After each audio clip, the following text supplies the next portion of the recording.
So here we have the Mini Countryman on a 60 plate. I'm going to start off by showing you around the outside of the car, and then we'll hop in and run through some controls on the inside. From the outside you can see it's a 5-door car with alloy wheels. We're going to start off inside the boot area first of all.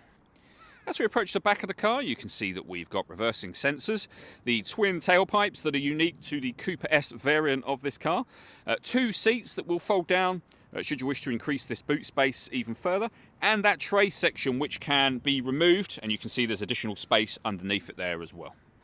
Okay, so we're just going to work our way back around to the front of the car, and then we'll hop in and run through some controls on the inside of it from there. But now that we've done a full circle, you can see it's in lovely condition the whole way round. Just briefly before we climb in, I think it's well worth seeing the interior from this exterior point of view. There's plenty to run through on the dashboard, so let's hop in and we'll do that now. Okay, now that we're inside the car, we're going to start with the dials. We have the rev counter, as you can see, the digital readout for the speedometer. Beneath that, the total miles of this car, they are 70,635. You can change the information displayed there by pressing a button on the end of the indicator stalk. And then out to the steering wheel, we have our stereo and phone controls and cruise control. Over in the centre, we have the main screen for the car, which, as you can see, includes satellite navigation.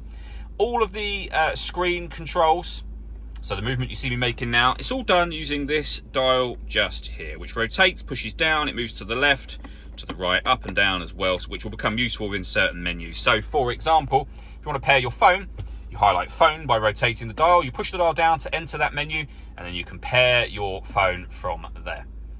You can access your satellite navigation, which is where we just were. You can go onto your radio. This car's got AM, FM and DAB radio, and your multimedia input as well. So we've got a CD player, but we've also got USB input and auxiliary input, as you can see. The fuel gauge is also in this section. Below that, we have our CD player, main volume for the stereo, and then climate control. So you can determine the direction the air is being distributed in, the temperature, and the fan speed. That button turns your air conditioning off or back on again.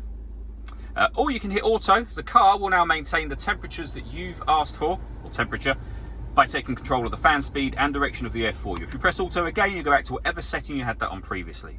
You've also got a heated driver seat with 3 different heat settings, and the same over here for the passenger side. Our driver and passenger electric windows, our rear electric windows, and deadlock, so you can lock and unlock the car doors from the outside. We can turn off our traction control. We can turn off the stop and start. We can put the car in sport mode. We can turn on essentially the child locks for the rear electric windows, and we have our front and rear fog lights as well. We have then a 6-speed manual gearbox, as you can see. The last thing I want to talk about are these sunroofs. We have manual sun blinds that you can open and close over both of these rear, or the rear and front sunroofs, I should say. Both of these are able to tilt, which you can see just there. So you can tilt the 2 of them. The front one can open fully, so the rear one will lower and the front one will open over the top of that to give you a proper full sunroof. All that leaves me to say is thank you for taking the time to watch this video. If you'd like to come and see the car in person and have a test drive, please feel free to give us a call here at Glenbourne's. We'd love to hear from you soon.